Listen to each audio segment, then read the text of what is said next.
Ang babaeng ito ay pauwi na nang bigla niyang makita ang isang binatang walang malay na nakaupo sa gilid ng kalsada. Dahil sa kabutihan ng kanyang puso, dinala niya ang binata sa kanilang bahay. Maingat niyang ginamo ang sugat nito. Ngunit nang habarin ng babae ang damit ng binata, kitang-kita niya ang matitigas nitong anim na pandesal kaya napalunok siya. Tiningnan niya ang mukha ng binata at biglang namula ang kanyang mga pisngi. Pagkatapos gamutin ang sugat ng binata, paalis na sana ang babae nang bigla nitong hawakan ang kanyang kamay. Hindi niya nagawang alisin ang kamay ng binata kaya napaupo siya sa tabi nito. Ngunit dumating na rin ang antok. Susubukan sana ng babae na bawiin ang kanyang kamay. Hindi inaasahan na lalo pang hinigpitan ng binata ang hawak nito. Sa huli, hindi na niya napigil ang kanyang antok. Bumagsak siya sa tabi ng binata at nakatulog. Kinaumagahan, nagising ang binata. Nakita niyang may isang estrangherang babae na nakahiga sa tabi niya at mahigpit na hawak ang kanyang kamay. Sinubukan niyang bumangon at magpalit ng damit. Pagkatapos ay tinawagan niya ang kanyang sekretaryo. Iniwan niya ang kanyang impormasyon para sa babae at umalis. Sa kasamaang palad, ang business card na iniwan niya ay aksidenteng natapon sa basurahan. Ang binatang yun ay ang CEO ng LK Group. Ang pangalan niya ay Kang Hoon. Nang si Kang Hoon ay 5 taong gulang pa lamang, lumabas na siya sa isang kilalang pahayagang pangpinansyal sa buong mundo. Pagsapit niya ng 31, naging isang batang presidente siyang may pambihirang talento.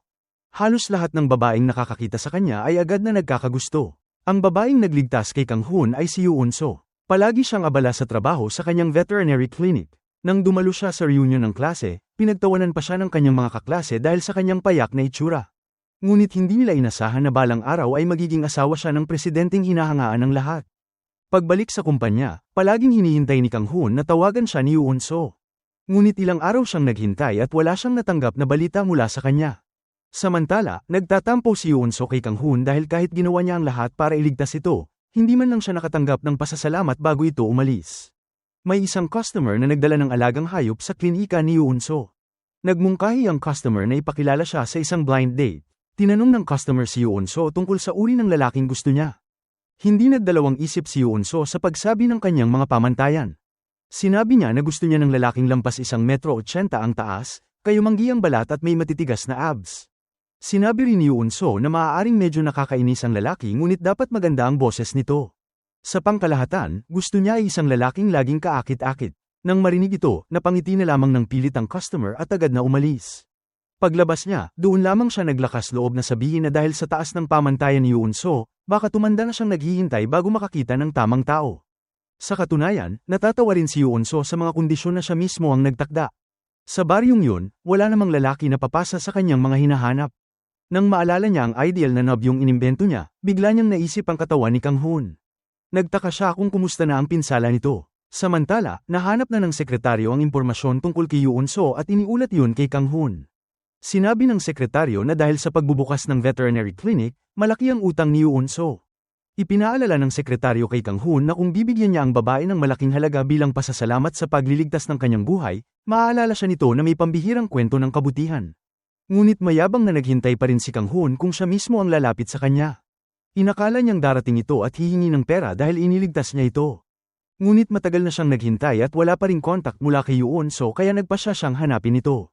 Lubhang ikinagulat ng sekretaryo ang desisyong ito. Hindi niya inasahan na ang mayabang na presidente ay bababa ng ganoon. Ipinaliwanag ni Kang Hoon na kung may utang ka, dapat mo itong bayaran. Nang minamaneho ni Kang Hoon ang kotse papunta sa klinika ni Yoo Eun-soo, nakita niyang humihingi siya ng paumanhin sa isang customer dahil hindi niya matatanggap na paliguan ang aso. Bigla siyang napangiti. Hindi napigilan ni Kang Hoon na kunin ang kanyang telepono at palihim na kunan ng litrato ang maliwanag ng ngiting yun. Ito ang unang beses niyang pumunta roon. Ngunit hindi siya pumasok upang kausapin si Yoo Eun-soo at nagdesisyon siyang umalis.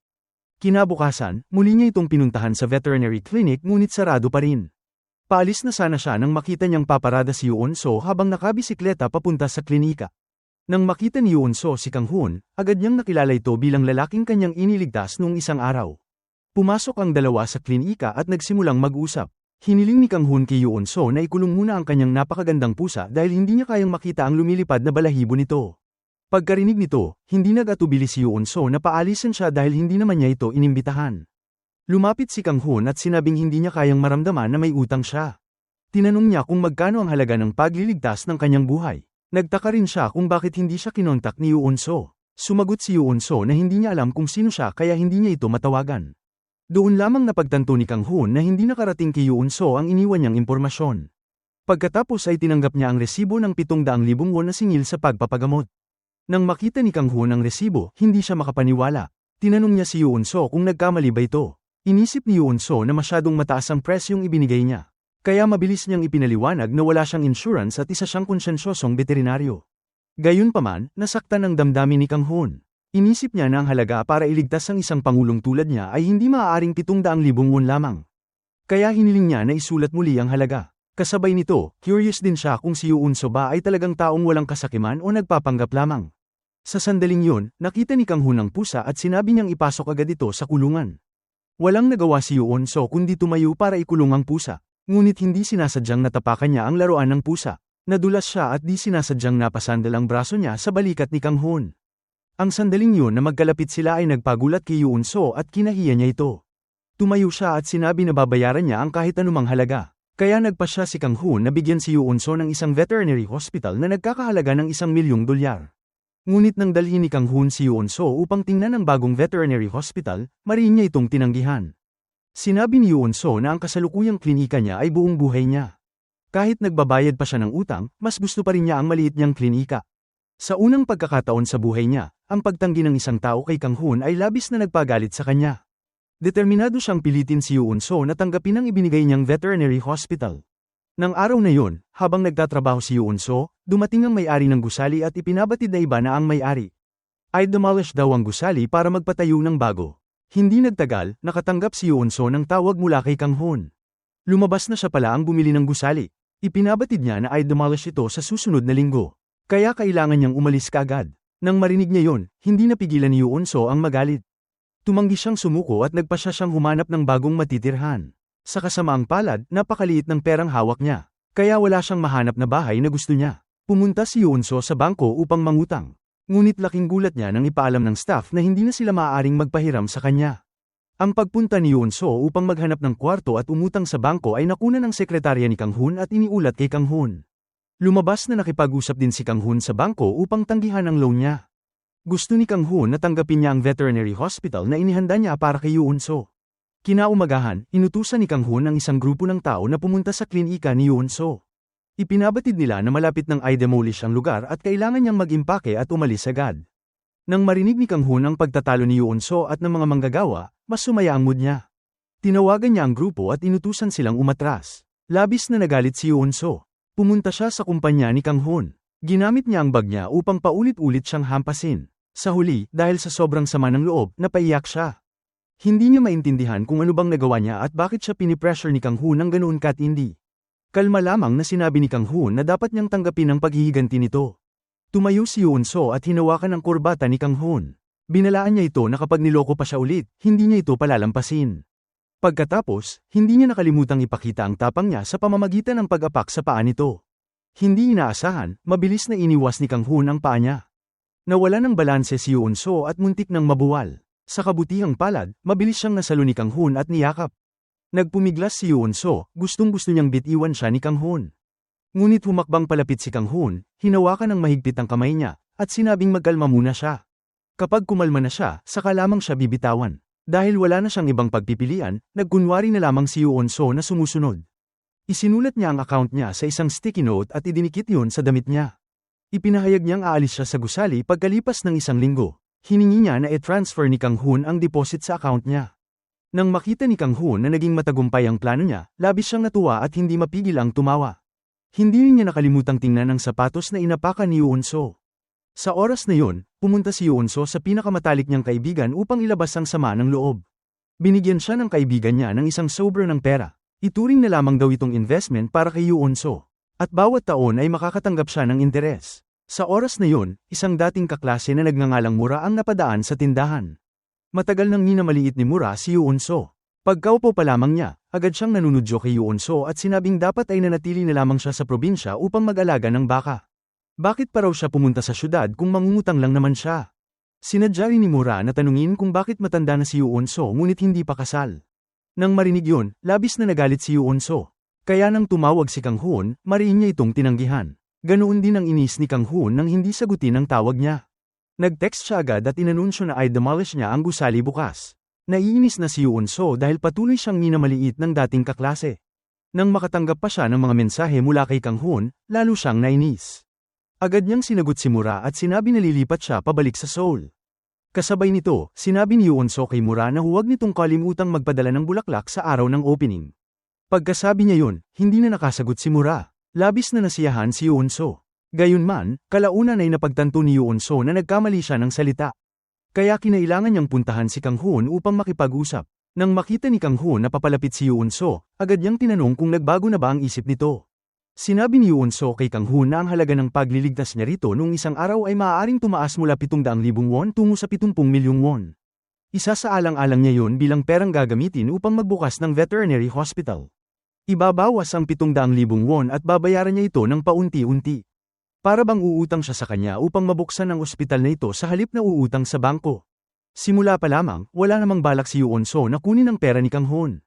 Kaya itinuturing na silang dalawa ay mga magkasosyong pangnegosyo. Wala nang nagawa si Kang Hoon kundi sumang-ayon sa sinabi ni Yoon-so. Kasabay nito, hindi niya nakalimutang makipagkamay upang kumpirmahin ang kanilang kasunduan. Ngunit ang mga mata ni Kang Hoon ay tulad ng isang lobo na nakahuli ng kuneho. Kinabukasan, sinimulan ni Yoon-so ang paglinis sa bagong veterinary hospital. Siya mismo ang nagdekorasyon ng lahat ng nasa ospital. Pagkatapos ng maraming araw ng pagsisikap, natapos din ang lahat. Agad siyang nag-selfie sa kanyang bagong veterinary hospital. Nang gabing yun, pagkatapos ng trabaho, pumunta si Kang Hoon sa ospital. Nakita niyang pagod na pagod si Yoon-so at nakatulog, kaya hindi niya maalis ang kanyang mga mata rito. Lumapit si Kang Hoon upang pagmasdan siya. Biglang iminulat ni Yoon-so ang kanyang mga mata at nagulat siya. Hindi inaasahan na hindi pa ganap nagising si Yoon-so, kaya inakala niyang nananaginip lamang siya. Inabot niya ang pisngi ni Kang Hoon at kinurot yun habang pinupuri kung gaano kalambat ang balat nito. Agad siyang sinabihan ni Kang Hoon sa isang madiing boses na alisin ang kamay nito sa kanyang mukha. Nagulat si Yoon-so at tuluyang nagising mula sa kanyang panaginip. Tinanong siya ni Kang Hoon kung bakit siya natutulog sa ospital sa halip na umuwi. Galit na sumagot si Yoon-so na dahil sa kanya, wala na siyang matutuluyang bahay. Bukod pa roon, marami siyang kailangang paglaanan kaya hindi siya maaaring gumastos ng maluwag. Pagkarinig nito, lalo pang nagtataka si Kang Hoon kung bakit hindi tinatanggap ni Yoon-so ang kanyang tulong. Ipinaliwanag ni Yoon-so na gusto niya lamang magkaroon ng sapat na pera upang mabuhay. Pinuna ni Kang Hoon ang kwartong balak papahan ni Yoon-so dahil masyado itong maliit. Sinabi niya na may mas malaki at mas murang lugar na maaaring upahan. Nagtanong ng may pag-usisa si Yoon-so kung saan yun. Hindi ito itinago ni Kang Hoon at sinabing yun ay sa kanyang bahay na may mas marami pang kwarto. Sa kabutihang loob na yun, wala nang nasabi si Yoon-so kundi sabihing siraulo siya. Kinabukasan, habang masama pa rin ang loob ni Kang Hoon dahil tinawag siyang siraulo, pumasok ang sekretaryo at iniabot sa kanya ang listahan ng mga babae. Lumabas na pinipilit siya ng kanyang ina na makipag-blind date sa 3 magaganda at matagumpay na babae bawat buwan. Magpapatuloy ito hanggang makahanap siya ng angkop na kapareha. Sa araw ng pagbubukas ng veterinary hospital ni Yoon-so, may meeting si Kang Hoon kaya hindi siya nakapunta. Ipinadala niya ang kanyang sekretaryo upang magdala ng bulaklak at ipasa ang imbitasyon niya para sa pananghalian. Gayunpaman, hiniling ni Yoon-so sa sekretaryo na tumulong na lamang sa pag-aayos. Nakisabay din ng sekretaryo sa kanya sa pagdarasal sa Diyos ng swerte upang kumita siya ng malaki mula sa klinika. Sa oras ng tanghalian, nag-order sila ng black bean noodles at kumain ng magkasama. Sa kabilang banda, mag-isa lang naghihintay si Kang Hoon sa restaurant para kay Yoon-so.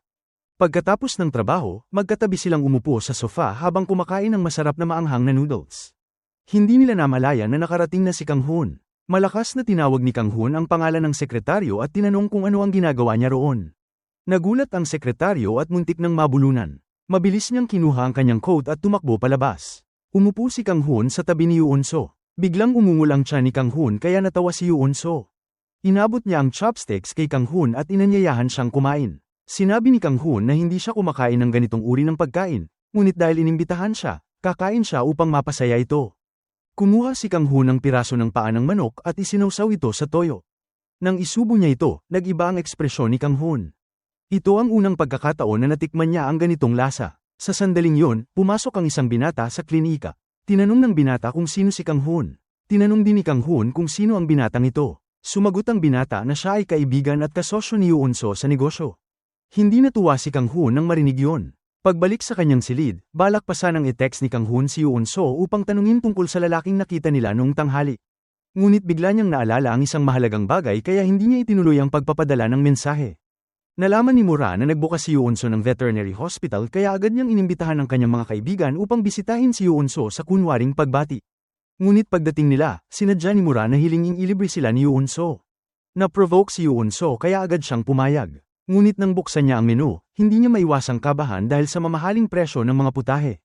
Sa sandaling yun, nagdala ang waiter ng isang bote ng alak.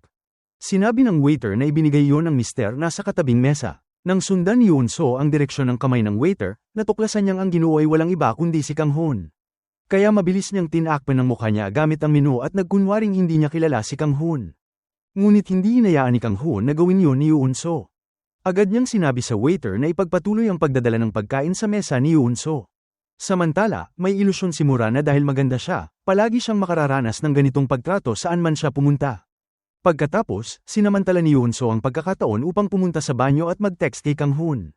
Nang dumaan si Kang-hoon sa mesa ni Yoon-so, aksidente niyang narinig ang dalawa na nagsasalita ng masama tungkol sa kanya.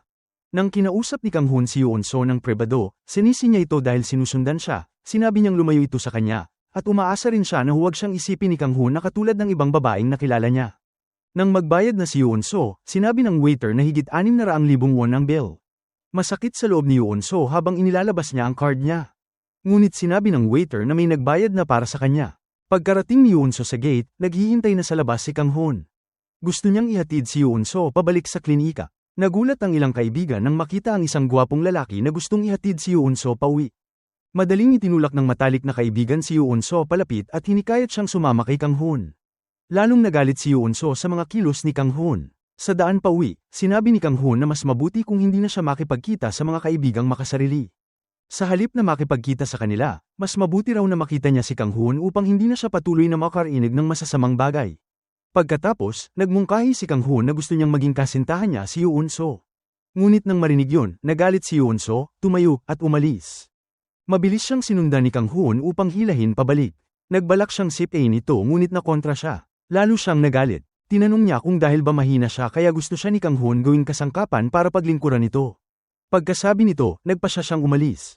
Gayunpaman, patuloy pa rin siyang sinundan ni Kang-hoon at paulit-ulit siyang hinihilingan na maging kasintahan niya.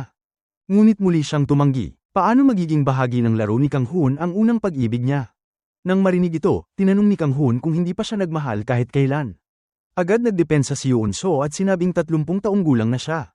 Kaya imposibleng hindi siya nakaranas ng pag-ibig. Kaagad namang sinabi ni Kang-hoon na madalas niya itong mapanaginipan nitong mga araw. Wala pa raw siyang nakitang babaeng kasing interesante ni Yoon-so, kaya gusto raw niyang maging boyfriend niya. Nakita ni Kang-hoon na namula ang mukha ni Yoon-so, kaya agad niyang sinabi na matagumpay ang kanyang pagsubok. Ibig sabihin, alam niyang nagsisinungaling si Yoon-so. Hindi pa ito nagkaroon ng pag-ibig, kaya madali itong naaapektuhan ng lalaki. Nagalit si Yoon-so at sinampal siya ng malakas. Ang mga salita ni Kang-hoon ay nagpapaalala kay Yoon-so ng kanyang mga araw sa kolehiyo. Noon, pumayag siyang makipag-date sa isang lalaki na nagngangalang Sang-hyun. Gayunpaman, may isang kaibigang nagselos kay Yoon-so. Sinabi nito na mabait lamang si Sang-hyun kay Yoon-so dahil naaawa ito sa kanya. Nang marinig ang mga salitang yon, nabitawan ni Yoon-so ang hawak niyang bouquet ng bulaklak. Kasabay noon, tinapos din ni Yoon-so ang hindi pa nasisimula ng maayos na pag-ibig niya. Ngayon, gusto rin ni Yoon-so na magkaroon ng seryosong relasyon. Nang gabing yun, pumunta siya sa bahay ng matalik na kaibigan upang magparehistro para sa dance lessons. Sinimulan siyang tanungin ng kaibigan tungkol kay Kang-hoon. Tinanong siya kung nagdadalawang isip ba siya sa pagitan ng kasalukuyan niyang boyfriend at ng dati niyang boyfriend. Sinabi ni Yoon-so sa matalik na kaibigan na magsulat na lamang ito ng mga romance novel. Pagkatapos, hiniling ni Yoon-so kay Sang-hyun na turuan siya ng sayaw. Nang hawakan niya ang kamay ni Sang-hyun at sinimulan ang unang mga hakbang, nagtataka siya kung bakit hindi mabilis ang tibok ng puso niya gaya kapag nasa tabi siya ni Kang-hoon. Bago pa man siya magsimula, nakatanggap siya ng tawag. Si Kang-hoon ang tumatawag. Muli na namang bumilis ang tibok ng puso niya. Namula ang mukha ni Yoon-so. Tinanong siya ni Kang-hoon kung naisip na ba niya ang sinabi nito noong umaga. Gusto raw nitong marinig ang sagot niya. Mabilis na sinabi ni Yoon-so na abala siya at ibinaba ang tawag. Pagkatapos noon, lumabas si Yoon-so upang uminom ng beer kasama ang lahat at makilala ang isa't isa. Tinanong nila si Yoon-so kung bakit siya pumunta sa dance class. Tapat na sinabi ni Yoon-so na gusto niyang pagalingin ang sarili. Sa tuwing may lalaking malapit sa kanya, palagi siyang kinakabahan. Namumula ang mukha niya at nanghihina ang katawan. Naninigas siya kapag kasama niya ang taong yun. Nang makita niyang nakatingin lahat sa kanya, agad niyang ipinaliwanag na kumukuha siya ng dance lessons upang magbawas ng timbang. Kinabukasan, pumunta si Kang-hoon sa hospital upang makita si Yoon-so. Sinabi niya kay Yoon So na basta maging girlfriend niya ito sa loob ng 3 buwan at tulungan siyang harapin ng kanyang ina tungkol sa blind date, magiging kanya ang hospital. Simula ngayon, hindi na niya kailangang magbayad ng interes bawat buwan. Ang pagiging girlfriend niya sa loob ng 3 buwan ay walang gastos. Pinayuhan siyang subukan muna nila at gagawa sila ng maayos na love contract. Kaya sa huli, pumirma si Yoon So sa kontrata upang maging girlfriend ni Kang Hoon. Nang araw na yun, sa harap ng sekretarya, nagdesisyon ang dalawa na lagdaan ang kontrata. Nakasaad sa kontrata na kailangang paniwalain nila ang lahat sa paligid nila na tunay silang nagmamahalan at dapat nila itong pagtrabahuhan ng seryoso. Ang dalawa ay kailangang magkita araw-araw. Si Party A ay kailangang makinig sa mga ayos ni Party B, at kapag humiling si Party B, kinakailangang naroon si Party A. Ang pinakamahalagang bagay ay hindi pwedeng makipagkita si Party A sa kahit sinong lalaking iba pa maliban kay Party B marahil ang paglitaw ng kanyang dating kasintahan na si Sun Hyun ang dahilan ng pag-aalala ni Kang Hoon. Pagkatapos kumpirmahin ng kontrata, nilagdaan nila ito. Sa harap ng sekretaryo, opisyal silang naging magkasintahan sa pamamagitan ng kontrata. Nakita ng sekretaryo ang hindi maganda at hindi pala kaibigang mga ekspresyon ng dalawa, kaya mahinahon niya silang pinaalalahanan. Ngayong naging magkasintahan na sila, dapat ay ngumiti sila sa isa't isa. Ngunit napailing na lamang ang sekretaryo dahil nakaupo lang ang dalawa nang walang anumang galaw. Nagsimula ang unang araw ng kanilang kontratang pagmamahalan. Ginawa ng dalawa ang kani-kanilang pang-araw-araw na trabaho. Kapag may libreng oras, lumalabas sila para magkape. Pagkatapos ay kumakain sila ng tanghalian ng magkahiwalay. Pagdating ng oras ng uwian, tinanong ni Kang Hoon ang babaeng assistant kung ano ang karaniwang ginagawa ng mga magkasintahan. Hindi niya ito naintindihan, kaya tumingin siya sa sekretaryo. Pagkatapos ay sinabi ng babaeng assistant na karaniwan ay lumalabas sila para kumain, uminom, o manood ng sine ng magkasama.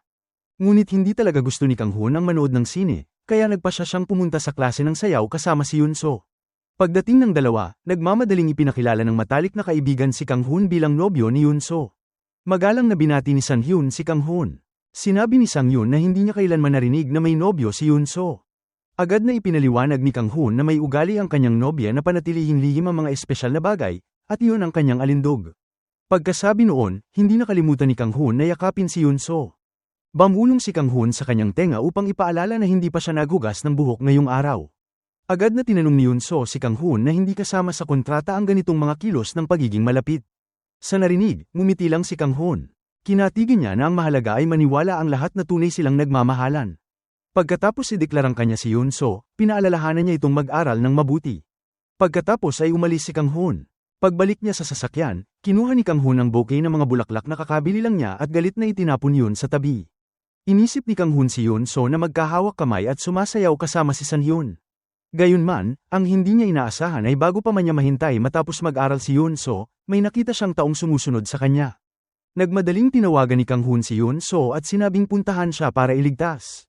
Napilitan si Yoon So na puntahan si Kang Hoon. Nang makita ng dalaga si Yoon So, agad itong nagulat. Sinabi niya na hindi niya inakalang magugustuhan ni Kang Hoon ang isang taong kagaya noon. Pagkatapos ay tinanong ng dalaga kung ilang taon na si Yoon So at bakit tinawag nitong younger sister ang sarili. Nang malaman niyang 30 ano si Yoon So, ipinakita ng dalaga ang kanyang pagmamaliit. Galit na tinanong ni Yoon So ang batang babae kung bakit ganoong ka-late at hindi pa ito umuwi. Sa sandaling yun, dumating si Sun Hyun at ibinigay kay Yoon So ang bagay na nakalimutan niya sa gym. Nang makita yun ng batang babae, agad niyang inisip na may karelasyon si Yoon So. Kaya malakas niyang kinutya si Yoon So. Gayunman, pinigilan siya ni Kang Hoon. Pagkatapos ay inakala ng dalaga na niloloko siya ni Kang Hoon, kaya hiniling niya kay Yoon So na magpanggap na nobya nito. Hiningi ng dalaga na patunayan ng dalawa na sila ay nagmamahalan. Upang patunayan ang kanilang relasyon, hinila ni Kang Hoon si Yoon So palapit sa kanya. Lumapit siya upang halikan si Yoon So. Ngunit sinabi ng dalaga na tumigil siya at sinisi siyang sobra na yun. Pagkaalis ng dalaga, tinanong ni Kang Hoon si Yoon So kung bakit palaging lumalapit si Sang Hyun sa kanya. Agad na itinulak ni Yoon So ang kamay ni Kang Hoon at sinabing magkaibigan lang sila. Kasabay nito, tinanong niya kung hindi pa ba narinig ni Kang Hoon ang konsepto ng best friend na magkaibang kasarian. Agad na idineklara ni Kang Hoon na hindi siya pwedeng tumingin kahit kanino maliban sa kanya. Sa pag-uwi nila, nakita ni Kang Hoon na nakatulog si Yoon So sa upuan. Kaya huminto siya sa gilid ng kalsada. Nang tatanggalin na sana niya ang buhok nito sa mukha, bigla itong nagising. Agad na binawi ni Kang Hoon ang kanyang kamay. Pinaalalahanan niya itong huwag matulog sa harap ng ibang tao. Hindi yun maintindihan ni Yoon So at tinanong kung bakit. Agad niyang sinabi na pangit ang posisyon nito kapag natutulog at siya lamang ang nagugustuhan ng itsurang yun. Sa narinig, agad na napahikap si Yoon So. Naghihikap lang siya kapag nasa harap ng 4 na lalaking kanyang nagustuhan. Kinabukasan, biglang lumitaw ang babaeng humahabol kay Kang Hun sa ospital ni Yunso. Pumasok ang dalaga sa klinika na parang papasok sa laban. Hindi nagpatalo si Yunso. Ipinasok niya ang kanyang mga kamay sa bewang at tinitigan ng masama ang kabilang panig. Sa kabilang banda, nasa pagpupulong si Kang Hun nang biglang tumunog ang telepono. Tumingin siya sa paligid ng mesa at tinanong kung may nakalimot bang mag-silent mode. Maingat siyang pinaalalahanan ng sekretaryo na telepono yun ni Kang Hun. Wala nang nagawa si Kang Hun kundi sabihing mag-break muna sila. Agad na sumunod ang lahat at umalis. Nang wala ng tao, kinuha ni Kang Hun ang telepono. Ininform siya ni Yunso na pumunta ang dalaga sa klinika. Sumagot si Kang Hun na pwede niyang gawin ang gusto niya dahil siya ang nobya nito. Samantala, tumingin si Yunso sa dalaga. Sinabi ni Yunso kay Kang Hun na ang dalaga ay bata pa pero napakarumi ng ugali. Nang marinig yun, agad na tumawa si Kang Hun. Sinabi niyang na bad trip din daw ang dalaga. Gumamit ang kabilang babae ng mapanuyang tingin upang tanungin si Yunso. Gusto ng babae malaman kung pakakasalan ba ni Yunso si Kang Hun o hindi. Sumagot si Yunso na walang pwedeng unahan na sabihin. Sila ay nagmamahalan lamang at wala silang balak magpakasal. Agad namang sinabi ng babae na kung ganoon, tumigil na sila sa pag-iibigan dahil ang dulo ng pag-ibig ay kasal. Pagkatapos noon, hindi nagatubiling punahin ni Yunso ang babae. Nang makita ang babae na galit na umalis, ngumiti si Yunso nang may tagumpay. Nasa meeting si Kang Hun nang tumunog muli ang telepono. Masayang ibinalita ni Yunso ang panalo niya. Ipinagmalaki ni Yunso na naturuan niya ng leksyon ng babae. Pagkarinig noon, banayad siyang ngumiti. Ang sekretarya ay tumingin din sa kanya at ngumiting may laman. Agad pagkatapos noon, bumalik si Kang Hun sa malamig niyang ekspresyon. Sinabi niyang abala siya sa trabaho at ibinaba agad ang tawag. Nang gabing yun, magkasama silang nanood ng sine. Habang nanunood, tawa ng tawa si Yunso, samantalang nakaupo si Kang Hun sa tabi niya, tinititigan siyang may paghanga. Pagkatapos manood, inilabas niya ang kanyang telepono upang mag-picture kasama siya. Hindi naintindihan ni Kang Hun kung bakit niya yun ginawa. Ipinaliwanag niyang tuwing magkikita sila, kukuha sila ng litrato para may mga alaala sila mula sa kanilang date. Kapag may nagtanong tungkol sa relasyon nila, may ebidensya siya upang patunayan ito. Parang pagtanggap ng selyo sa pang-araw-araw na passbook. Nang tingnan niya ang litrato nilang dalawa, pinuna niya si Kang Hun dahil hindi ito nakipag-cooperate. Ngunit mukhang nairita at nainis si Kang Hun. Nang makita yon, wala nang nagawa si Yunso kundi tahimik na tingnan ang telepono niya mag-isa. Sa oras na yon, nakatanggap ng tawag si Kang Hun kaya lumabas siya upang sagutin yon. Nang makita ni Yunso na nakangiti si Kang Hun habang may kausap sa telepono, hindi niya maiwasang magtanong kung bakit hindi siya makangiti ng ganoon kapag kasama siya. Pagdating sa bahay, ipinrint niya ang litrato ng unang date nila at idinikit yon sa notebook. Pagdidikit na sana siya ng puso dito nang may maramdaman siyang kakaiba. Nagtaka siya kung bakit siya masaya, ngunit hindi niya nakalimutang ipadala ang litrato kay Kang Hun. Tiningnan ni Kang Hun ang litrato at naalala ang sinabi nito sa kotse. Agad niyang sinubukang ngumiti, ngunit matagal siyang nag-try nang walang nangyari kaya itinapon niya ang telepono sa gilid. Kinabukasan, nagkaroon ng nosebleed si Yunso kaya agad siyang niyaya ng matalik na kaibigan na umalis at magpahinga. Nakakagulat, nakadanas din ng kaparehong sitwasyon si Kang Hun. Naka-receive siya ng text mula kay Yunso na nagrereklamo na ang pakikipag-date sa kanya araw-araw ay nakakapagod. Nang gabing yun, habang nagpapahinga sina Yunso at ang matalik na kaibigan sa hospital at nagbabasa, biglang kumislap ang ilaw. Nagbalak si Yunso na tawagan ng building manager, ngunit sinabi ng kaibigan na wala siyang nakitang tao sa opisina ng manager, ngunit kailangang ayusin ang ilaw. Kaya kinuha ng kaibigan ng telepono ni Yunso at nagpadala ng mensahe sa isang tao. Ilang minuto lang, dumating na agad si Kang Hun. Nagtaka si Kang Hun kung bakit tinext siya ni Yunso na matagumpay niyang napalitan ang boyfriend. Nalito si Yunso, hindi naintindihan ang sinasabi ni Kang Hun. Tumingin siya sa tusong kaibigan. Pagkatapos, tinulungan ni Kang Hun si Yunso na ayusin ang sirang ilaw. Nang makita niyang hindi marunong si Kang Hun, nainis si Yunso at sinabihang bumaba. Umakyat si Yunso upang siya na mismo ang mag-ayos. Habang inaayos niya ito, sinisi niya si Kang Hun. Sinisi niya itong lalaki pero hindi marunong mag-ayos ng ilaw. Ilang galaw lang at naayos ni Yunso ang ilaw. Masaya niyang ipinakita ang nagawa niya, ngunit nadulas siya at diretso siyang nahulog sa mga bisig ni Kang Hun. Nagdikit ang kanilang mga labi. Sa sandaling yon, lumingon ang matalik na kaibigan. Agad na nagkunwari ang dalawa na walang nangyari. Ipinaliwanag ni Kang Hun na hindi niya sinadya yun at aksidente lang talaga. Inisip ng kaibigan na normal lang yun sa mga nagmamahalang magkasintahan kaya naintindihan niya. Gayunpaman, na bad trip si Yunso at sinabi kung anong klaseng lalaki siya na hindi man lang siya matulungan. Pagkatapos, maingat na umalis ang kaibigan upang bigyan sila ng privacy. Sinadya ni Kang Hun na tanungin si Yunso kung yun ba ang unang halik niya. Agad na sinabi ni Yunso na hindi dahil maraming beses niya iyong nagawa noong kindergarten. Agad siyang pinagsabihan ni Kang Hoon na huwag magpantasya tungkol sa pag-ibig sa kanya dahil lang sa halik na yun. Pinagsabihan din siya ni Yoon So na huwag siyang pagpantasyahan. Ganoon na lamang, nakuha ni Kang Hoon ang napakahalagang unang halik ni Yoon So. Ngunit dahil doon, nalaman ni Yoon So na hindi lang pala para kumain ng kanyang bibig. Pagkatapos ng trabaho, nakatanggap si Kang Hoon ng text mula kay Yoon So. Sa text, pinalalahanan siya nitong matulog ng maaga at binati siyang good night. Plano sana ni Kang Hoon na mag-text pabalik ngunit nag-alinlangan siya at hindi na nagpadala. Pagkatapos nitong magpadala, patuloy na naghintay si Yoon So sa sagot ni Kang Hoon. Matagal niyang tinitigan ang kanyang telepono ngunit wala siyang natanggap na sagot mula kay Kang Hoon. Akala niya ay lubusan na siyang binabaliwala nito. Kinabukasan, pumunta si Kang Hoon sa veterinary clinic at nakita niya ang paanunsyong sarado buong araw. Hindi nagtagal, nakatanggap si Yoon So ng text mula kay Kang Hoon. Matapos mag-isip ng sandali, nagdesisyon siyang hindi sagutin ang mensahe nito. Kaya napilitang maghintay si Kang Hoon sa labas ng napakatagal, ngunit wala pa rin siyang natanggap na reply. Kinabukasan, tinawagan siya ng tinawagan ni Kang Hoon ngunit walang sumagot. Pagkatapos ay nakatanggap si Yoon So ng mensahe ng babala mula kay Kang Hoon. Binigyang diin ito na kung patuloy siyang lumalabag sa kontrata, ituturing niya itong pagbasag ng kontrata at haharapin niya ang kaparusahan ayon sa batas ng estado. Kung ayaw niyang makulong, kailangan niyang sagutin ang tawag nito. Pagkatapos noon, agad na tumawag si Kang Hoon at napilitan si Yoon So na sagutin ang telepono. Ipinahayag ni Kang Hoon na dadalhin niya ito sa isang dinner party. Nagulat si Yoon So kung bakit kailangan niya siyang isama. Agad na ipinaliwanag ni Kang Hoon na kasintahan niya ito sa kontrata. Matapos maghanda, biglang nagbago ang dating payak na itsura ni Yoon So, para siyang ibang tao. Hinawakan siya ni Kang Hoon sa kamay at magkasama silang pumasok sa party. Nagkataon namang nandoon din si Mura. Sinabi ni Mura na hindi bagay si Yoon So sa ganoong klaseng party. Tinukso pa niya na peke ang suot ni Yoon So. Sa sandaling yon, lumapit si Kang Hoon kay Yoon So. Sinabi niya kay Mura na ito ang kanyang nobya. Inabot ni Mura ang kamay para makipagkamay, ngunit hindi tinanggap yun ni Kang Hoon. Nahiya si Mura kaya tiningnan niya ng masama si Yoon So. Sinabi pa niya na dahil unang beses ni Yoon So sa ganoong party, wala itong alam. Sinumang nakarelasyon ni Yoon So ay siguradong nahihirapan. Hindi rin nagdalawang isip si Kang Hoon at inamin na totoong nahihirapan siya, dahil ang gusto lang niya ay manatili si Yoon So sa tabi niya. Ngunit lagi siyang tumatakas kung saan-saan, dahilan para mag-alala siya. Pagkatapos maharap ang kaibigan, balak sana ni Yoon So na kumain. Ngunit biglang sumulpot ang kanyang love rival. Pinuna ng dalaga ang paraan ng pagkain ni Yoon So, na para bang gutom na gutom daw siya. Akala niya, nakakahiya yun para kay Kang Hoon.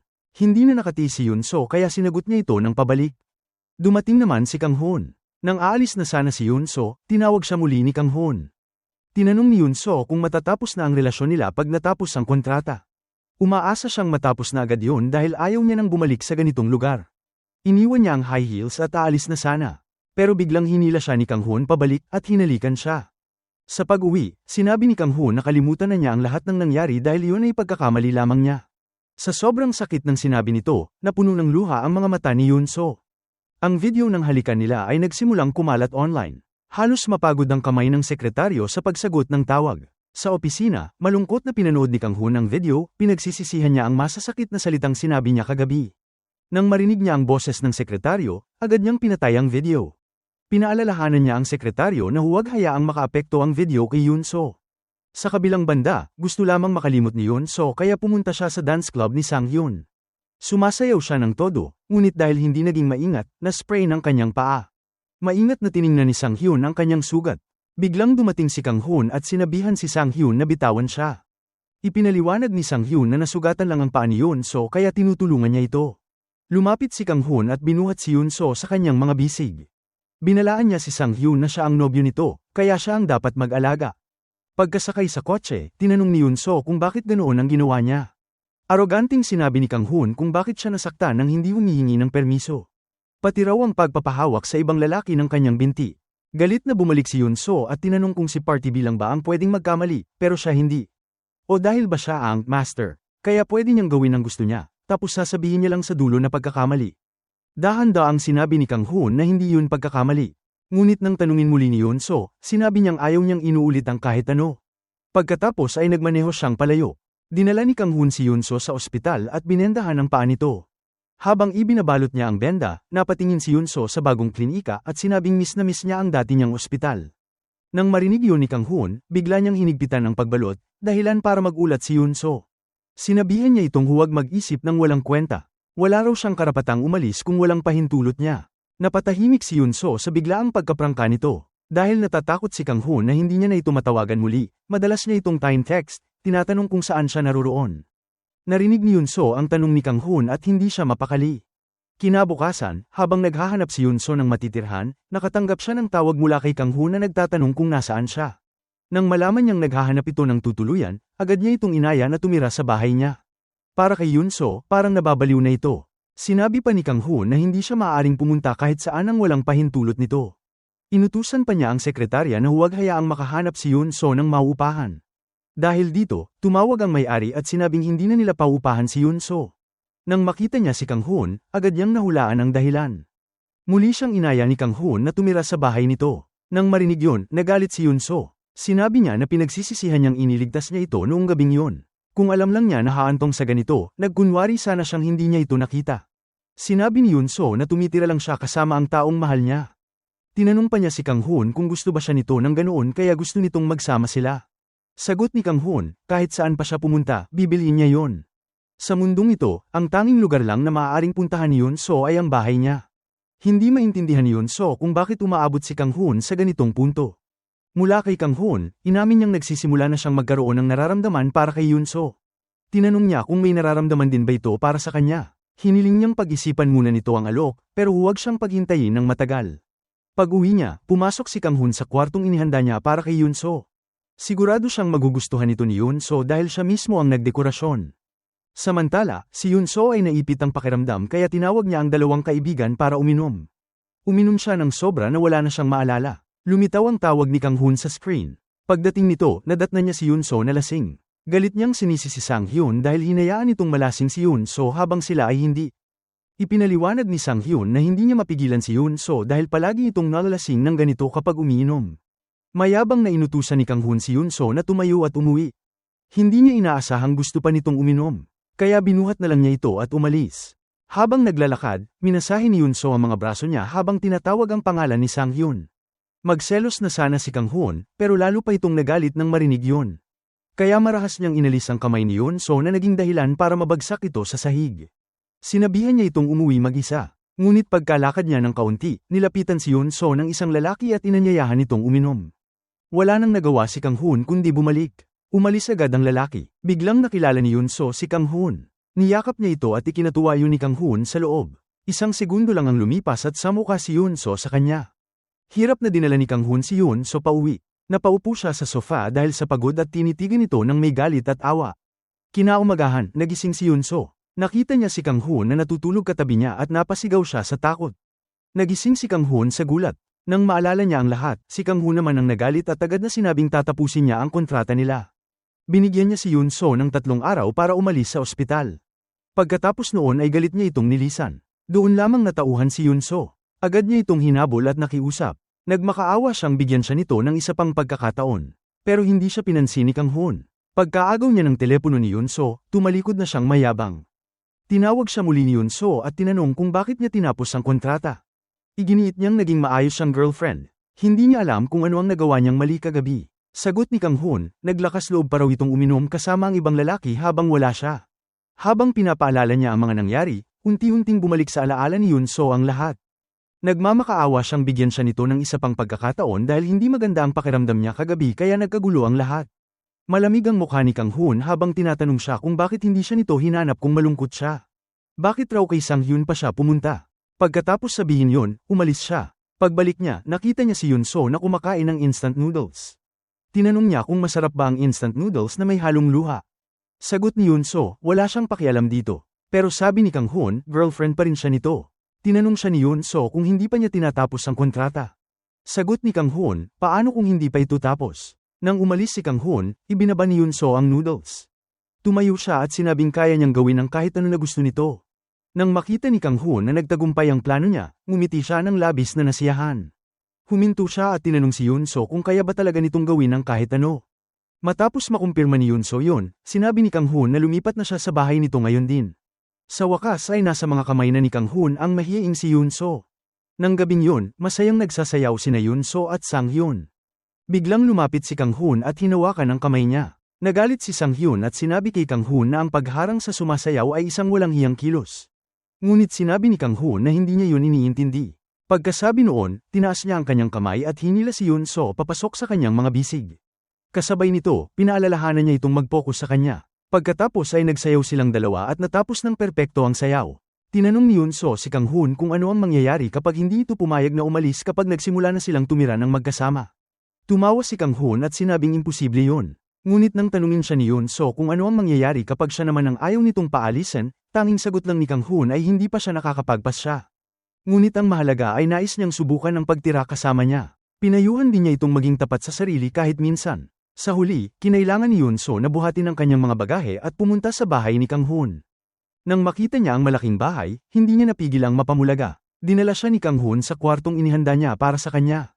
Ipinahayag niya ang ilang paalala bago umalis.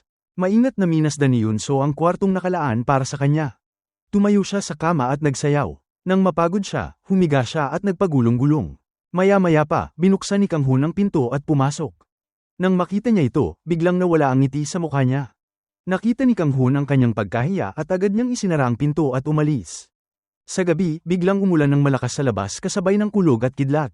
Natakot si Yun So sa kulog at napasigaw. Nakaupo si Kang Hun sa silid-aklatan nang marinig niya ang sigaw. Agad siyang tumakbo, nagkita silang dalawa sa sala. Dahil sa takot, niyakap ni Yun So nang mahigpit si Kang Hun. Sa harap ng biglaang yakap na ito, hindi alam ni Kang Hun ang gagawin. Nanatili siyang nakatayo, ramdam niya ang panginginig ng katawan ni Yun So. Gusto sanang aliwin ni Kang Hun si Yun So ngunit sa huli ay binuwi niya ang kanyang kamay. Tinanong niya si Yun So kung maaari na ba nitong bitawan siya. Nanlaki ang mga mata ni Yun So dahil napagtanto niyang sobrang lapit ng kanilang kilos. Agad siyang kumalas mula sa mga bisig nito. Kakapasok lang ni Kang Hun sa kwarto ni Yun So nang muling kumulog, dahilan para matakot si Yun So at mabilis na damaykit sa kanya. Walang nagawa si Kang Hun kundi sabihing duwag siya. Nang marinig yun, agad siyang lumayo. Pagkatapos ay umiling siya at sinabing hindi siya duwag. Nang umalis si Kang Hun sa kwarto, labis siyang nag-alala. Sinabi niya sa sarili na muntik na niyang hindi makontrol ang sarili. Kinaumagahan, naghanda si Kang Hun ng masarap na almusal at naghintay na dumating si Yun So. Habang kumakain, pinuri niya ang galing sa pagluluto. Sinabi ni Kang Hun kay Yun So na siya ang bahala sa pagluto ng almusal, at si Yun So naman ang magluluto ng hapunan, maglalaba, at maglilinis ng banyo.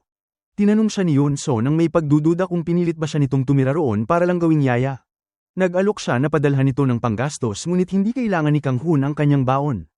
Maya-maya, napagpasyahan nilang magdagdag ng mga kondisyon sa kontrata. Una ay panatilihin yung lihim, at ikalawa ay bawal ang pagdikit o anumang pisikal na contact. Nang marinig yun, agad na binanggit ni Kang Hun ang nangyari kagabi.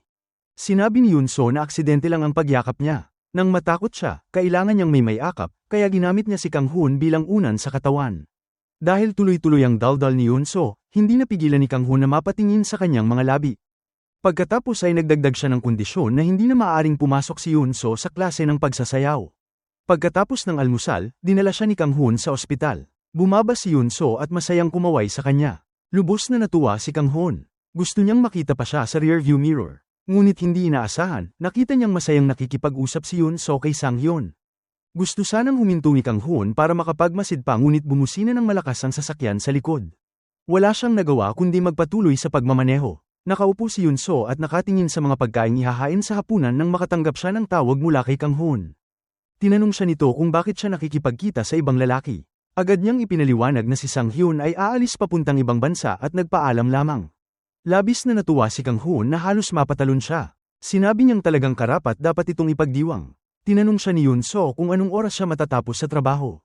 Ihahanda niya ang hapunan. Ngunit kunwari ay nagmamagaling si Kang Hun at sinabing hindi niya alam. Nagtaka si Yun So kung paano hindi alam ng isang tao kung kailan siya uuwi. Sagot ni Kang Hun na yun ang kapalaran ng isang direktor kaya hindi niya yun mauunawaan.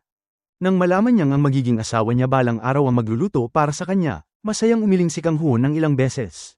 Natakot ang sekretaryang nakatayo sa labas dahil sa inasal niya. Pagkatapos ng trabaho, kinuha ni Yun So ang vacuum cleaner at pumasok sa kwarto ni Kang Hun para maglinis. Dahil sa pagod niya sa buong araw, pagkatapos maglinis ay nakatulog siya sa kama ni Kang Hun. Pagkagaling sa trabaho, binuksan ni Kang Hun ang pinto ng kanyang kwarto at agad niyang nakita ang magiging asawa niya na mahimbing na natutulog sa kama niya.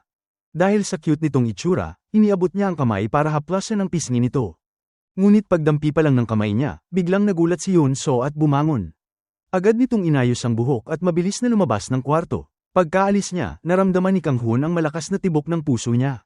Lalong lumalalim ang nararamdaman niya para kay Yunso. Samantala, nakatayo si Yunso sa labas ng pinto at ramdam niya rin ang mabilis na pagtibok ng puso niya. Kinabukasan, abala si Yunso sa trabaho hanggang gabi. Pag-uwi ni Kang Hoon mula sa trabaho, hindi niya ito nakita saan man. Tinawagan niya ito ngunit walang sumagot. Maya-maya, nag-text si Yunso para ipaliwanag na sobrang dami ng trabaho sa ospital kaya hindi siya makakauwi. Nang malaman niyang hindi ito kasama ng ibang lalaki, ngumiti si Kang Hoon at sinabihang alagaan ang sarili. Habang kumakain ng agahan, bigla niyang naalala si Yunso. Nang makita niya ang bakanting upuan sa tabi niya, nakaramdam siya ng pagkailang. Lumipas ang ilang araw, panay pa rin ang sabi ni Yunso na abala siya kaya hindi makakauwi. Medyo naapektuhan ang mood ni Kang Hoon. Paulit-ulit niyang sinasabi sa sekretarya na si Yunso na yata ang nag-iisang veterinaryo sa buong mundo at iisa lang ang pet hospital. Bakit napakaabala niya at wala man lang oras para makita siya? Napangiti na lang ng pilit ang sekretarya. Sinabi niya kay Kang Hoon na kung gusto niyang maging boyfriend ni Yunso, kailangan niya munang matutong umunawa. Kung hindi pumupunta si Yunso sa kanya, bakit hindi siya ang pumunta kay Yunso? Para siyang natauhan ng marinig yun. Gabi yun nang magdesisyon si Kang Hoon na puntahan ang ospital. Pagdating niya roon, nakita niya ang pasang nakahiga sa mesa. Dahan-dahan siyang lumapit sa sofa kung saan nakatulog si Yunso. Maingat niyang aynalalayan ang ulo nito para sa mandal sa balikat niya. Pagkaraan ng ilang saglit, nagising si Yunso dahil tumunog ang cellphone niya. Paalala ni Kang Hoon, huwag itong matulog ng ganoon. Sinabi pa niyang bakit hindi ito nakikinig. Pagkatapos, unti-unti siyang lumapit sa kanya. Ang halik na yon ay hindi aksidente.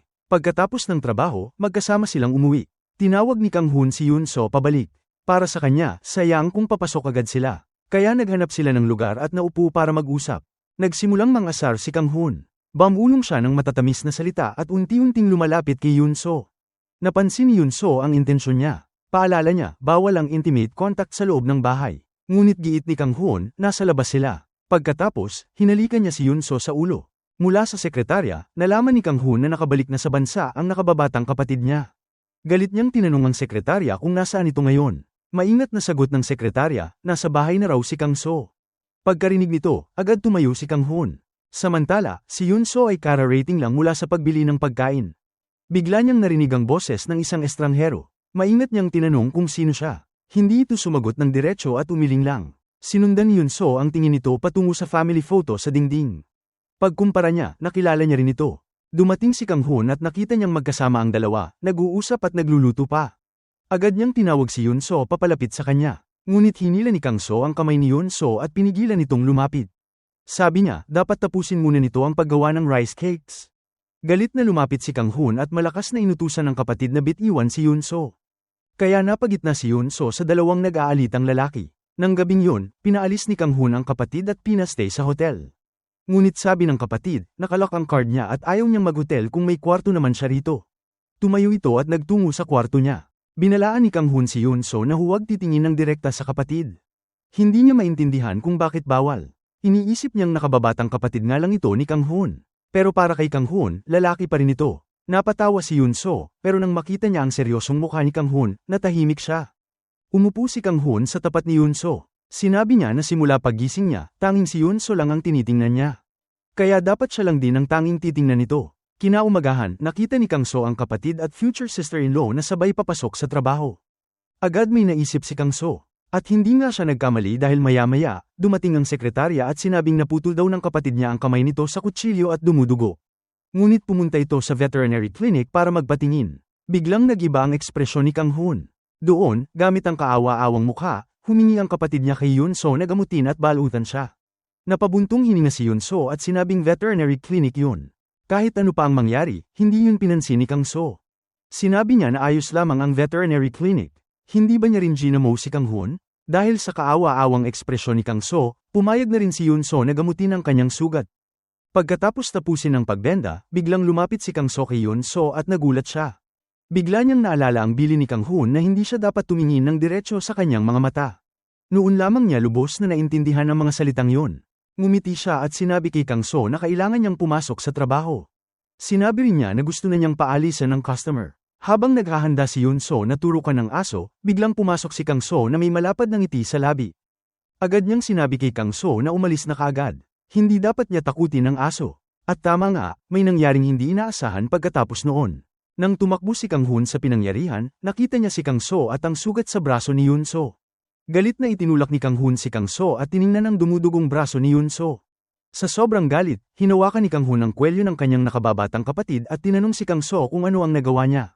Natakot si Kang So at sinabi kay Kang Hun na kumalma. Kahit gaano siya kagalit, hindi dapat niya saktan ang sarili niyang kapatid. Tila pinag-iisipan naman yun ni Kang Hun. Sa sandaling yun, pinigil sila ni Yun So. Sinabi niya sa kanilang dalawa na lumabas na. Pag-uwi nila, pinayuhan siya ni Kang Hun na huwag munang pumasok sa trabaho. Dapat muna siyang magpahinga at magpagaling. Sinabi rin ni Kang Hun na ayaw niyang masugutan pa ulit si Yun So dahil mabibiyak ang kanyang puso. Habang nagbabasa sila, nakaramdam ng init si Yun So dahil nakalugay ang kanyang buhok. Nang makita yun, kaagad siyang tinulungan ni Kang Hun. Hindi magaling ang kanyang pagtal ng buhok kaya lalo niya lang itong ginulo. Hinaipan pa niya ang batok ni Yun So, kaya napakislat ito. Pagkalipas ng ilang sandali ng paghihirap, hindi pa rin niya mahitali ng maayos ang buhok niya. Kinaumagahan, nagbibihis si Kang Hun para pumasok sa trabaho. Dahil sa kanyang kisig, hindi na maalis ni Yun So ang tingin niya dito. Dumating si Kang So bitbit ang isang kurbata at hiniling kay Yun So na atali yun para sa kanya. Hindi pa nakapag-aral si Yun So kung paano magtali ng kurbata, kaya gusto sana niyang humingi ng tulong kay Kang Hun.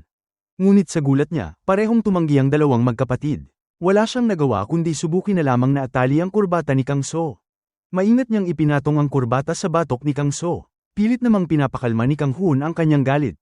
Pagdating nila sa kumpanya, patuloy na nagyayabang si Kang So sa kanyang kuya tungkol sa kurbatang itinali ni Yun So para sa kanya.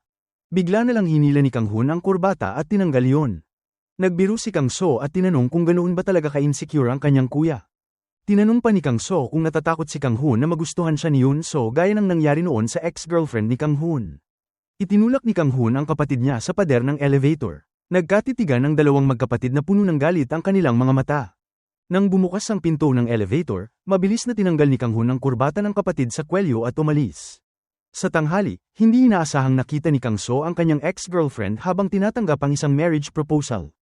Pagkatapos noon, nakita niya ang kanyang kuya at si Yun So na masayang nag-uusap. Hindi mapakali ang damdamin ni Kang So. Lumapit siya kay Kang Hun at tinanong kung bakit tila lahat ay masaya habang siya lamang ang naghihirap.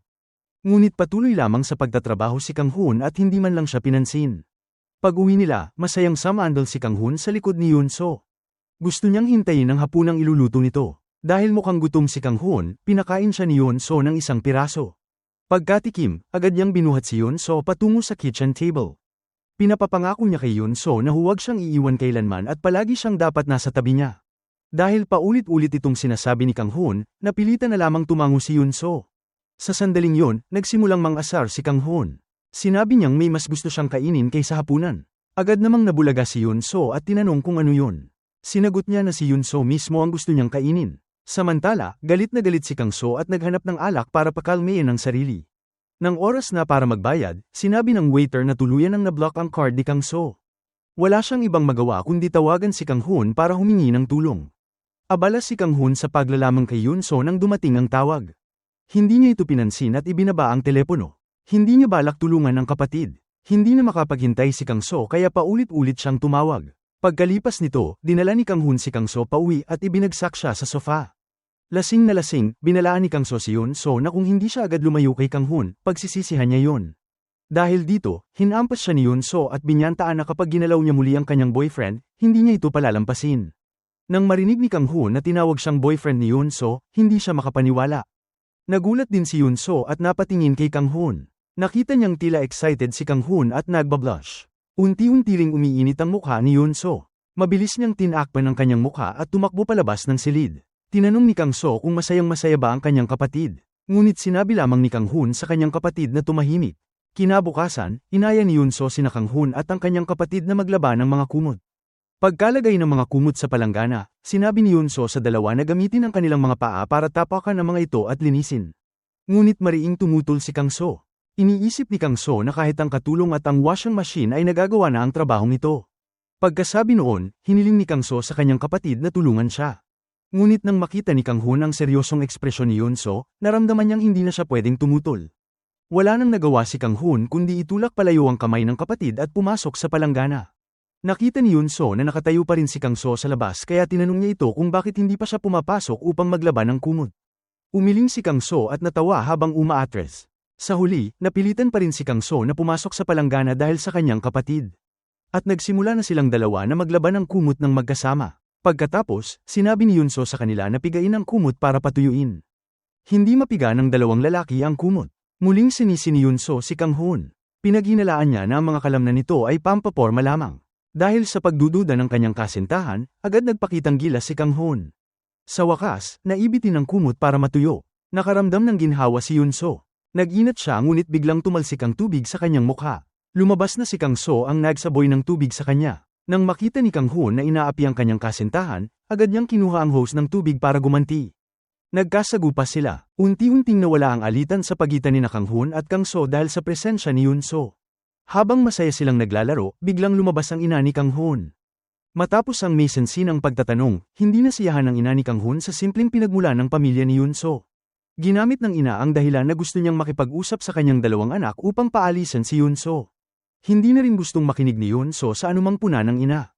Kaya magalang siyang nagpaalam at umalis. Agad siyang hinabol ni Kang Hoon. Lumabas din ang nakababatang kapatid upang magsalita ng maganda tungkol kay Yunso. Mas lalo itong ikinagalit ng ina. Maya-maya, narinig niya ang pagmiyaw ng pusa sa loob ng bahay. Natuklasan niyang may silid pala roon para kay Yunso. Sa puntong yun, tuluyan ang sumabog ang kanyang galit. Inutusan niya si Kang So na dalhin agad pauwi ang kanyang kapatid. Dinala naman ni Kang Hoon si Yunso sa veterinary hospital. Nang makita ni Kang Hoon na nakatsinelas pa rin si Yunso, hindi niya napigil ang maawa at hinawakan ang kamay nito. Nangako si Kang Hoon na hindi na muling mauulit ang pangyayaring ito. Nais din niyang huwag na siyang iwan ni Yunso nang gaya ng nangyari ngayong araw. Naalala ni Yunso ang eksenang mahigpit siyang umalis. Agad siyang tumango bilang pagsang-ayon kay Kang Hoon. Nang sumandal si Yunso sa balikat niya, biglang napansin ni Kang Hoon na may lagnat ito. Kaya nagdesisyon si Kang Hoon na manatili at alagaan siya. Ayaw niyang kumain dahil hindi siya gutom. Sa sandaling yon, tumawag ang ina ni Kang Hoon. Ayaw sagutin ni Kang Hoon kaya ibinaba niya ang tawag. Ayaw ni Yunso na lumala pa ang alitan ng mag-ina. Kaya pinayuhan niya itong umuwi muna at bumalik na lamang kinabukasan. Dinalhan siya ni Kang Hoon ng ilang gamit at ang pusa. Pag-uwi ni Kang Hoon, nilinis ng ina ang silid na para kay Yunso. Hindi sinasadyang nadiskubre ng ina ang kontrata sa pakikipag-date nila ni Yunso. Ngayon, alam na ng ina na pinili ni Kang Hoon si Yunso bilang kasintahan para lang makaiwas sa blind date. Hawak ang kontrata, sinermonan niya si Kang Hoon. Ipinaliwanag naman ni Kang Hoon na bagamat kontrata lamang ang relasyon nila noong una, nais na niyang pakasalan ito ngayon. Batid ng ina ang ugali niya, kaya nagdesisyon siyang gumamit ng ibang paraan upang kumbinsihin siyang makipaghiwalay kay Yunso. Kinuha niya ang isang kontrata at sinabi na kung tunay na nagmamalasakit si Yunso kay Kang Hoon at pumayag itong pumirma nito, hindi na siya tatutol sa kanilang kasal. Tiningnan ni Kang Hoon ang prenuptial agreement contract. Nais sana niyang tawagan si Yunso upang pag-usapan ito. Ngunit sa huli, hindi niya pa rin masabi. Kinabukasan, pagpunta niya sa ospital upang dalawin ito, nakita niyang may lalaking nag-aalaga sa kanya. Galit siyang pumasok, handang questionin ito. Sa kabutihang palad, agad ipinakilala ni Yunso na ang gwapong binatang yun ay ang kanyang nakababatang kapatid. Ang pangalan nito ay Yunso. Nang malaman ni Kang Hoon na magiging bayaw niya si Yunso, bigla siyang nagiba ng asal. Mabilis niyang hinawakan ang kamay ni Yunso at ipinakilala ang sarili. Nang malaman ni Yunso na chairman siya ng LK Group, agad nitong sinabi na tiyak na tatutol ang kanilang pamilya sa relasyon. Dahil dito, mabilis na pinaalis ni Yunso si Kang Hoon. Mabilis niyang tinanong kung ano ang gusto nitong sabihin kagabi. Ngunit hindi alam ni Kang Hoon kung paano sisimulan ang usapan. Kaya nakipag-ayos na lamang siya na sasabihin na lang ito sa ibang araw. Alam din ng ina ang ugali ng kanyang anak. Kaya personal siyang nakipagkita kay Yunso upang makipag-usap. Sinabi ng ina na kung nais ni Yunso na makasama si Kang Hoon, kailangan niyang magbayad ng kapalit. Pagkatapos, iniabot ng ina kay Yunso ang prenuptial contract. Sinabi ng ina na kung pumayag siya, kailangang lagdaan ni Yunso ang kontratang ito bawat taon. Kung hindi, kailangan niyang makipaghiwalay kay Kang Hoon. Gayunpaman, iginiit ni Yunso na hindi niya pakakasalan si Kang Hoon. Sa sandaling yon, dumating si Kang Hoon. Nang makita siya, agad na hiniling ng ina kay Yunso na ulitin ang sinabi niya. Walang pagdududa na sinabi ni Yunso na hindi niya pakakasalan si Kang Hoon. Tinanong ni Kang Hoon kung talagang ayaw niyang pakasalan siya. Sinabi ni Yunso na ayaw niyang pumirma sa hindi patas na kontratang ito. Nauunawaan ni Kang Hoon na hindi ito patas para kay Yunso, ngunit may kinakaharap din siyang sariling mga paghihirap. Kaya umaasa siya na magpaparaya si Yunso ng kaunti sa pagkakataong ito. Hindi makapaniwala si Yunso sa narinig mula mismo kay Kang Hoon, kaya tumanggi siyang pumirma sa kontrata. Gusto ni Kang Hoon na magtiis muna siya ng 1 taon. Pagkalipas ng 1 taon, maaari na silang mamuhay bilang mag-asawa. Tinanong ni Yunso si Kang Hoon, paano kung magwakas ang relasyon nila pagkalipas ng 1 taon? Naniniwala si Kang Hoon na imposibleng mangyari yun. Bagamat hindi diretsong sumagot si Yunso, nakita niya ang sagot sa determinadong ekspresyon nito. Inisip niyang hindi man lang ito handang lumaban para sa relasyon nila kahit minsan. Agad niyang sinabi na kung aalis siya ngayon, yun na ang katapusan nilang dalawa. Sa huli, tanging katahimikan ang natanggap ni Kang Hoon mula kay Yunso. Ibig sabihin, pumayag siya. Umalis si Kang Hoon ng labis na nabigo. Gayunman, hindi niya alam na ang desisyong yun ay nagdulot din ng sakit kay Yunso. Pagbalik niya sa bahay, nahiga si Kang Hoon at sinubukang magpahinga. Ngunit hindi maalis sa isip niya ang larawan ni Yunso. Nagkaroon pa siya ng mga guni-guni tungkol dito. Malaki rin ang sakit na dinanas ni Yunso, kaya napagpasyahan niyang pansamantalang umalis sa Seoul. Kinabukasan pagkagising, nakatanggap si Kang Hoon ng video mula kay Yunso. Sa video, pinasalamatan siya ni Yunso dahil minahal siya nito at binigyan siya ng maraming magagandang alaala. Hindi niya pinagsisihan ang pagkakakilala kay Kang Hoon. Alam ni Kang Hoon na umalis na siya, kaya mabilis niya itong hinanap. Ngunit hindi sinabi ni Yunso ang kanyang kinaroroonan maging sa kanyang mga kaibigan. Iniwan lamang niya ang kanyang pusa sa bahay ng matalik niyang kaibigan. Mag-isa umupo si Kang Hoon sa silid ni Yunso. Tinitigin niya ang love diary na iniwan nito. Inalala niya ang masasayang sandali nilang dalawa. Sa oras na yun, nakaupo si Yunso sa hardin at kumakain. Hiningi niya sa kanyang nakababatang kapatid na tulungan siyang linisin ang pet hospital. Narinig ni Kang So ang kanilang usapan. Agad nitong ipinaalam ang lahat sa kanyang kapatid. Hindi natuwa si Yunso sa ginawa ng kanyang magiging bayaw. Ngunit nang marinig niyang sinabi ni Kang Hoon na hindi ito mabubuhay nang wala siya, naramdaman niya ang sinseridad ng lalaking yun. Sa huli, sinabi ni Yunso kay Kang Hoon ang kasalukuyan niyang tirahan. Kinagabihan, tahimik na nakaupo si Yunso at inaalala ang masasayang sandali nila ni Kang Hoon. Ang unang almusal na niluto ni Kang Hoon at ang mga matatamis na halik nilang dalawa. Tuwing naaalala niya yun, napupuno siya ng labis na kaligayahan. Puno rin ng mga mensahe ang kanyang telepono dahil palaging nagpapadala si Kang Hoon. Hindi niya kayang hayaang mawala ito, kaya nagpasya siyang bumalik sa Seoul. Sa oras na yun, naghahanap pa rin si Kang Hoon sa kanya. Nang malaman ng ina ni Kang Hoon na umalis ito upang hanapin si Yunso, nagalit siya. Ngunit nang malaman niyang minsan ay iniligtas ni Yunso ang buhay ni Kang Hoon, nagsisi siya sa naging pagtrato niya rito. Sinabi rin ng sekretarya kung gaano kasensilang nararamdaman ni Kang Hoon para kay Yunso. Umaasa ang sekretarya na papayagan na ng ina ni Kang Hoon ang dalawa na magkasama. At dahil matagal nang ninanais ng ina na magkaroon ng apo, unti-unti siyang nagbago ng isip. Sa oras na sasakay na sana ng sasakyan si Yunso, nakatanggap siya ng tawag mula sa kanyang nakababatang kapatid. Alam niyang pumunta si Kang Hoon sa family garden, kaya agad siyang bumalik doon. Sa sandaling yun, hinahanap ni Kang Hoon si Yunso sa loob ng hardin. Sa wakas, nakita niya ang taong matagal na niyang namimiss araw at gabi. Agad silang tumakbo papalapit sa isa't isa at mahigpit na nagyakap. Dito nagtatapos ang serye. Maraming salamat po sa patuloy na pagsuporta sa Nilagang Mani. Hanggang sa muli. Kung nagustuhan mo ang aral sa istorya na to, huwag kalimutang mag-subscribe sa channel at pindutin ang notification bell para lagi kayong updated sa mga susunod nating uploads.